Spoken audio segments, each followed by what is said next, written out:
ولقد صرفنا في هذا القرآن للناس من كل مثل وكان الإنسان أكثر شيء جدلا. صدق الله العظيم. وقد قال النبي صلى الله عليه وآله وسلم: من خاف أدلج ومن أدلج فقد بلغ المنزل ألا إن سلعة الله الغالية ألا إن سلعة الله الجنة أو كما قال عليه الصلاة والسلام. اللهم صل على سيدنا محمد وعلى آل سيدنا محمد وبارك وسلم صلی اللہ علی النبی الأمی. قابل احترام بھائیو، اللہ تبارک و تعالی نے ہماری اس دنیا کا نظام کچھ اس طرح کا بنایا ہے کہ اللہ کے بندے اور اللہ کی بندیاں جو سمجھدار ہوتے ہیں، زندگی کو سمجھتے ہیں اور زندگی کے بعد کی منزل کو اپنے ذہن میں رکھتے ہیں، تو اللہ کے نظام کے مطابق اگر وہ چاہیں اپنے لیے اس دنیا میں رہتے ہوئے آخرت کے لیے بہت کچھ سامان کر سکتے ہیں. یہ اللہ کا بنایا ہوا ایک نظام ہے. ہمارے اور آپ کے ہاں ایک ہفتے کے بعد جمعہ کا دن آتا ہے. جمعہ اکیلا جمعہ نہیں ہوتا، یہ تو ہماری محرومی کہہ لیجئے، بدقسمتی کہہ لیجئے، کیا کہیں کہ بس ایک دن جس طرح سے ہفتہ اتوار پیر منگل بدھ ہوتا ہے، ہماری اکثریت نے بھی اس جمعے کو کچھ ایسا ہی سمجھ لیا کہ دنوں میں یہ بھی ایک دن ہے. حالانکہ قرآن مجید میں اگر غور کریں اور حضور پاک علیہ السلام کی مبارک حدیثوں کو سامنے رکھیں تو اندازہ ہوتا ہے کہ جمعہ کا دن اسلام میں بہت اہمیت کا دن ہے. اس کے ذریعے انسانوں میں تبدیلیاں آتی ہیں، آئی ہیں اور آ سکتی ہیں. بہت کچھ تنہا اس دن کے ذریعے ہو سکتا ہے. جیسے عید کا دن، قربانی کے ایام، رمضان المبارک کا مہینہ. اکیلا رمضان المبارک کے مہینے کا مطلب یہ نہیں ہوتا کہ روزے کے دن آئے، صبح شام روزہ رکھ لیا اور چلے گئے. اگر کسی نے رمضان المبارک کے مہینے کو اتنا جانا تو اس کا مطلب یہ ہے کہ اس نے رمضان کو صحیح نہ جانا. تنہا مقصد یہ نہیں، اس کے پیچھے حقیقت بہت گہری ہے. رب العالمین اپنے بندوں کو اپنی طرف سے ایک خاص تربیت کے نظام سے گزارتا ہے. انہیں حوصلہ ملتا ہے، ان کے اندر قوت برداشت پیدا ہوتی ہے، اپنے آپ کی خواہشات پر کنٹرول نصیب ہوتا ہے. انسانوں کے لیے ہمدردی کے جذبات دل میں پیدا ہوتے ہیں. صبر اسلام میں کس کو کہتے ہیں؟ انسان کو یہ کرنے کا سلیقہ آتا ہے. تقویٰ کیا ہے؟ سب کچھ ہوتے ہوئے گناہوں کے کرنے کے امکان کے باوجود اپنے آپ کو گناہوں کے بیچ سے بچا کر لے جانا. رمضان المبارک اس تربیت کا ایک بہترین مہینہ، لیکن جس طرح سے وہ آتا ہے اور چلا جاتا ہے. عید کا دن آتا ہے، چلا جاتا ہے. قربانی کے ایام اپنے اندر کتنا شاندار پیغام رکھتے ہیں کہ ابراہیم علیہ السلام کی پوری داستان ہر مسلمان کے ذہن میں تازہ ہو جائے کہ دنیا میں ذمہ داریاں کیا ہیں اور اللہ نے ہمیں دنیا میں کیوں بھیجا ہے. اور ابراہیم علیہ السلام کی اس داستان کو قرآن مجید نے ہمیشہ کا رنگ کیوں دیا اور کیوں اس کہانی کو بار بار دہرایا جاتا ہے. یہ پوری لمبی چوڑی ایک داستان ہے کہ اللہ تبارک و تعالیٰ کی حکمت چاہتی ہے کہ بندوں کے دل میں، ان کے دماغ میں یہ بات تازہ رہے۔ ابراہیمی ادائیں کیا ہیں؟ امت مسلمہ ابراہیمی اداؤں کے بغیر دنیا میں نہیں رہ سکتی۔ میں نے جلدی 2-3 باتیں پیش کی۔ رمضان المبارک، عید کا دن، جمعے کا دن، قربانی کا ایام۔ کوئی اللہ کا بندہ ان دنوں کے ذریعے اپنے آپ کو بنانا چاہے تو بنا سکتا ہے۔ جمعے کے دن کی خاص تیاری، جمعے کے دن اللہ کو یاد کرنا، درود شریف کی کثرت کے ذریعے حضور پاک علیہ السلام کا قرب اور آپ کی نزدیکی کو تلاش کرنے کی کوشش، اپنے دن کو شاندار طریقے پر گزارنا، ہفتے بھر کی کمیوں کو دور کر کے ایک ہفتے کے لیے زندگی کے پلان کو نئے طریقے پر مرتب کرنا کہ میں نے اس ہفتے میں کیا گڑبڑیاں کی، ان سے مجھے اپنے آپ کو بچانا ہے اور آنے والا ہفتہ میرا دین کی روشنی میں شاندار گزرے۔ مجھے اپنے آپ کے نظام کو متعین کرنا ہے۔ کوئی اللہ کا بندہ یا کوئی بندی چاہے تو اس کام کو کر سکتے، اور یقین جانیں کہ اس زمانے میں جب بدعملی، عمل کا نہ کرنا امت کے سر پر سوار ہے، اللہ کا شکر ہے کہ امت میں آج بھی ایسے ہزاروں موجود ہیں جو جمعے کو جمعے کے طریقے پر گزارتے۔ ایک شاندار تازگی کا جمعہ جس میں انسان کو پتہ چلے کہ جمعہ کیا ہے، رب العالمین ہر ہفتے کی عید یہ کیوں لے کر آتا ہے، انسان خود سے سوال کرے اور اللہ کی شریعت اس کے سوالوں کا جواب دے گی۔ اور یہ ساری باتیں حدیث شریف میں، قرآن کی آیتوں میں اشارے میں موجود ہیں۔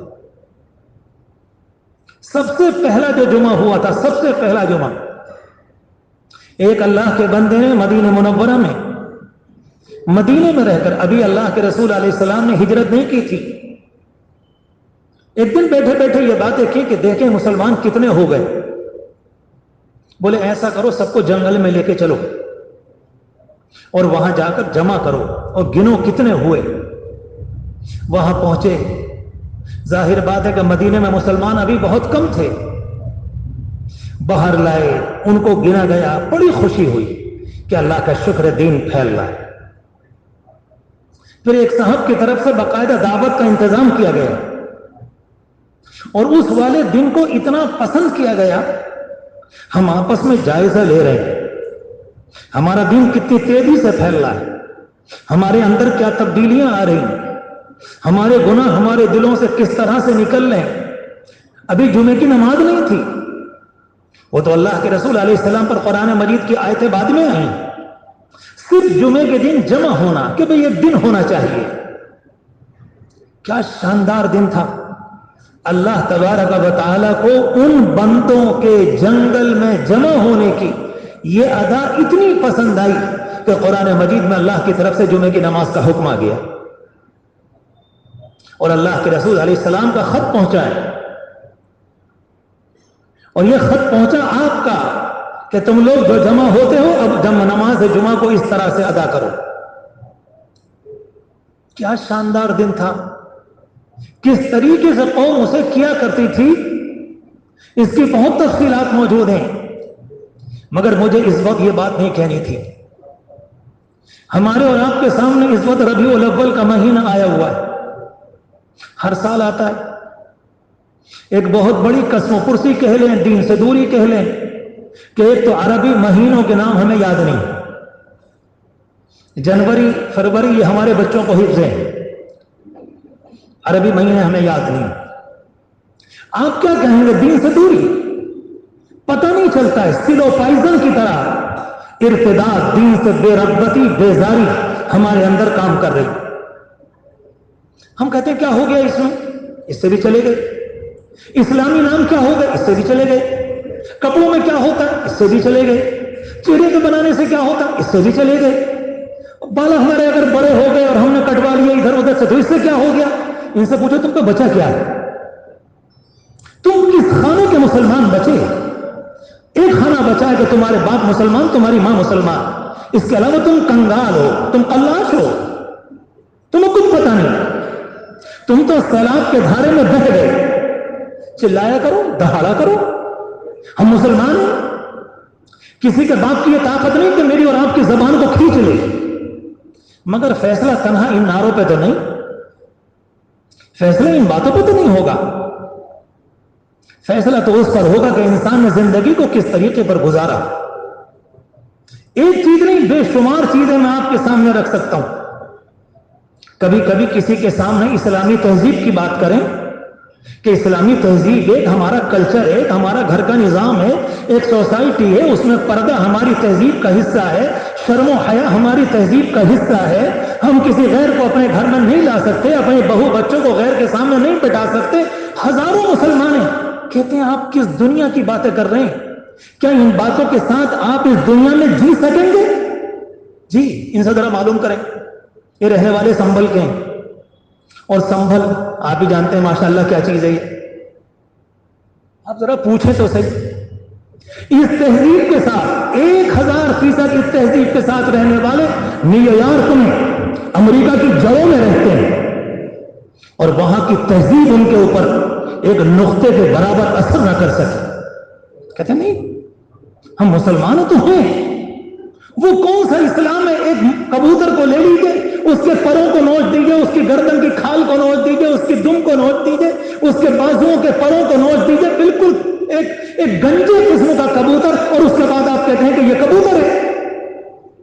ارے اللہ کے بندے، قوت پرواز نہیں ہے اس میں، یہ اڑ نہیں سکے گا، یہ اپنی جان کو بچا نہیں سکے گا، یہ تمہارا خیال غلط ہے، تم نے اس کو موت کی کگار پہ پہنچا دیا، یہ آج یا کل یا پرسوں یہ خود بخود مر جائے گا، یہ اپنے بازوؤں کے بغیر زندہ نہیں رہ سکتا۔ تقریباً یہی کہانی، کوئی جذباتی بات نہیں، میں صرف یہ عرض کرنا چاہتا تھا ربیع الاول کا مہینہ ہم اور آپ جانتے ہیں اللہ کے رسول علیہ الصلوۃ والسلام کی آمد کا مہینہ، کوئی شک کی بات نہیں۔ جس طرح سے جمعے کا صحیح استعمال کر کے ایک اللہ کا بندہ اپنی زندگی کے نظام کو مرتب کر سکتا ہے، حضور پاک علیہ الصلوۃ والسلام والے آمد والے مہینے میں جب آپ آئے، اس مہینے کو سامنے رکھ کر ہم بھی اپنی زندگی کے نوک پلک سنوار سکتے۔ اگر واقعتاً کچھ زبانی مسئلہ نہیں ہے، حضور پاک علیہ الصلوۃ والسلام نے ایک عملی دین لے کر آئے تھے۔ میں اللہ کے گھر میں کہہ رہا ہوں، پوری زندگی میں آپ کی ایک جملہ نہیں ملے گا جہاں پر کہیں یہ معلوم ہو جائے آپ نے اپنی بات بنانے کے لیے بات کہہ دی۔ اللہ کے رسول علیہ الصلوۃ والسلام کے بیٹے کا انتقال ہوا، اور جس دن انتقال ہوا اتفاق سے سورج کو گہن ہو گیا۔ سارے کے سارے لوگ جو کچے عقیدے کے تھے، کمزور تھے، ابھی اسلامی تربیت نہیں ملی تھی، ابھی اسلام ان کے دلوں میں گھر نہیں کیا ہوا تھا، ان کے ذہن میں یہ بات آئی کہ ایسا لگتا ہے کہ نبی کے بیٹے کی وفات کا غم آج سورج کو بھی ہے، اس لیے گہن لگ گیا۔ یہ وہ زمانہ ہے جس زمانے میں حضور پاک علیہ السلام کی مخالفت ہو رہی، اور آخری درجے لوگ مسلمانوں کو ٹارچر کر رہے ہیں، آخری درجے دباؤ، پریشانی، سب کچھ۔ اور جب یہ کہا کہ غم ہے بیٹے کی بنیاد پر، آپ دل پر ہاتھ رکھ کے بتاؤ، بات تو ایسی تھی کہ اللہ کے رسول علیہ السلام اگر دنیا کے نبی ہوتے تو یہ کہتے چلو ٹھیک ہے، بات تو بن گئی کہ ہمارا بیٹا اتنی بڑی شخصیت کا مالک تھا کہ کائنات کا سورج بھی آنسو بہا رہا ہے، بات بن نہیں تھی۔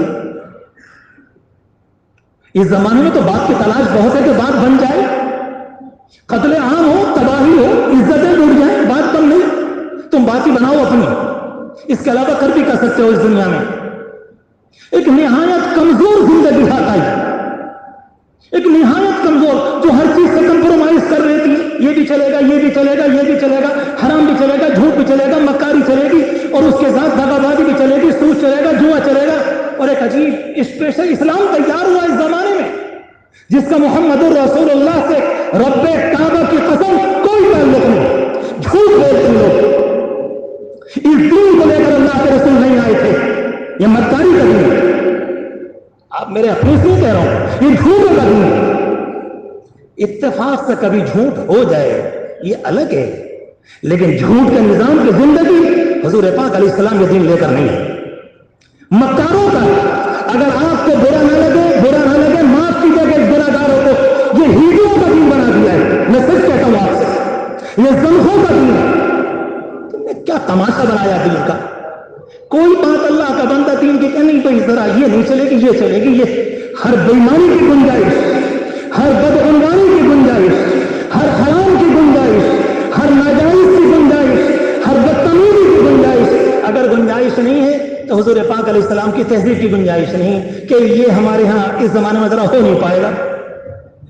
ان سے کہیے اگر یہ شامیانہ اتنا ہی برا لگ رہا ہے تو باہر تشریف لے جاؤ، کاہے کو بیٹھے ہو شامیانے کے اندر؟ کیوں بیٹھے ہو اسلام کی چھت میں؟ سیدھے باہر نکل جاؤ اگر یہ شامیانہ اتنا برا لگ رہا ہے۔ میرے عزیزوں، میں کھل کر کہہ رہا ہوں، جس دور میں جیے ہو یہ والا دور بحثوں کا ہے، یہ جھگڑوں کا ہے، یہ ڈائلاگ کا ہے، یہ دوسرے کو للکارنے کا ہے، یہ آپ کے اوپر اٹیک کا ہے، یہ آپ کے اوپر جملوں کے حملہ کرنے کا ہے۔ اگر آپ کا حضور پاک علیہ السلام کی ذات سے 100% کامل دین ایک ایک سنت کا نہیں ہوا تو یاد رکھو اسلام پر باقی نہ رہ سکو گے، نام رہ جائے گا، کوئی بات نہیں۔ میں نے کئی دفعہ آپ کے سامنے یہ مثال بھی کی کہ لندن کے اندر جو میرے بہت سے جاننے والے ہیں، ایک نوجوان ہے جو ہمارے سلسلے میں داخل ہے، محمد نام ہے۔ میں نے پوچھا بیٹے کہاں جا رہے ہیں اس سال؟ کہ امریکہ میں جا رہے ہیں۔ امریکہ چلے گئے۔ میں نے کہا کیا کرو گے؟ بولے قرآن سنانے کے لیے جا رہے۔ وہاں سے فون آیا میرے پاس، میں لندن میں تھا اس زمانے میں، کہا کہ حضرت یہاں پر عرب ہیں اور کئی لاکھ کی مقدار میں، میرے محلے میں کئی ہزار کی مقدار میں، مگر یہ اس زمانے کے عرب ہیں، انہیں دین کا پتہ نہیں، انہیں نام کے سوا محمد عربی کا پتہ نہیں، انہیں قرآن کا پتہ نہیں، انہیں اللہ کا پتہ نہیں، جنت اور جہنم کا پتہ نہیں۔ تو میں نے کہا کیا مطلب؟ کہنے لگے جس بستی میں میں ہوں 4 5 6 7 8 نماز پڑھنے آتے ہیں، ہزاروں کی بستی ہے، اور ان کے کھانے میں جم کر صبح شام اگر کوئی چیز ہے جو سب سے لذیذ چیز ہے ان مسلمانوں کے کھانے میں نمبر 1 پر خنزیر کا گوشت ہے۔ یہ عرب کے لوگ ہیں، یہ عرب کے لوگ ہیں جو عرب کے گئے اور جا کر امریکہ میں آباد ہوئے۔ یہ داستانیں تو بڑی خطرناک ہیں۔ آپ یہ چاہتے ہیں کہ حضور پاک علیہ السلام کے نام نامی سے اپنے آپ کو کاٹ کر، آپ کی تہذیب سے ہٹ کر اور آپ کے لائے ہوئے قرآن سے ہٹ کر اور آپ کے لائے ہوئے دین سے ہٹ کر ہم دیندار باقی رہ جائیں گے؟ حاشا و کلا، رب کعبہ کی قسم قیامت تک نہیں ہوگا۔ جھوٹ ہے وہ انسان جو اپنے آپ کو دعویٰ دے رہا ہے۔ اس کا کیا سوال پیدا ہوتا ہے؟ ایک دین سراپا عمل ہے، ہمارے دین میں کوئی ایسی باتیں ہیں نہیں۔ اگر کوئی اللہ کا بندہ عمل کرتا ہے اللہ کے نزدیک محبوب ہے، اور کوئی اللہ کا بندہ عمل نہیں کرتا اس کی کوئی حیثیت نہیں، کوئی حیثیت نہیں اس کی۔ آپ سوچیں، حضرت صدیق اکبر رضی اللہ تعالی عنہ نے اپنے زمانے میں ایک کسی انسان کو اپنی زبان سے غلط جملہ کہہ دیا، تنہا ایک جملہ، ایک جملے کی بنیاد پر اللہ کے رسول علیہ السلام نے ناگواری کا اظہار فرمایا، کہا کہ صدیق تمہاری زبان سے جملہ اچھا نہ لگا۔ جس اللہ کے بندے کی قربانیاں انتہا درجے کی، آپ کی قربانیاں ہوں گی آپ کے لیے، آپ کے کام ہوں گے آپ کے لیے، مگر یہ والا جملہ اسلام کی میزان میں نہیں آتا، اسلام کی ترازو میں پورا نہیں اترتا۔ خبردار، اس کی بنیاد پر آپ کی تعریف نہیں کی جائے گی۔ اللہ کے رسول علیہ الصلوۃ والسلام پر قرآن مجید کی آیتیں آئیں ایک موقع پر، اے نبی یہ جتنی بیویاں ہیں آپ کی، اگر کبھی یہ کچھ گڑبڑ کریں آپ ان کو چاہیں تو طلاق دے دیں۔ عسى ربه ان طلقكن ان يبدله ازواجا خيرا منكن۔ عورتیں بہت ہیں، اللہ آپ کے گھر آنے کے لیے اور لے آئے گا۔ جاؤ جاؤ اپنے گھر کو جاؤ۔ کس سے کہا جا رہا ہے؟ حضرت عائشہ سے۔ کس سے کہا جا رہا ہے؟ ام سلمہ سے۔ کس سے کہا جا رہا ہے؟ حضرت زینب بنت جاش سے۔ کس سے کہا جا رہا ہے؟ اللہ کے رسول علیہ السلام کے ازواج مطہرات سے۔ اور قرآن مجید میں یہ آیتیں موجود ہیں، رہنا ہے تو ٹھیک سے رہو، ورنہ اس گھر میں اس طریقے سے نہ رہ سکو گے۔ اللہ اللہ کے رسول علیہ الصلوۃ والسلام نے جب قرآن کی یہ آیتیں آئیں اپنی بیویوں کو بلایا اور سب سے پہلے حضرت عائشہ کو بلایا اور کہا کہ عائشہ میں تمہارے سامنے ایک بات پیش کرتا ہوں، جلدی مت کرنا، اپنے اماں ابا سے مشورہ کر لینا۔ کہا جی اللہ کے رسول فرمائیں۔ کہا کہ اللہ کی طرف سے یہ آیتیں آتی ہیں، اگر چاہو تو میرے ساتھ میرے نکاح میں رہو، مگر میرے گھر کا جو حال ہے وہ تمہارے سامنے۔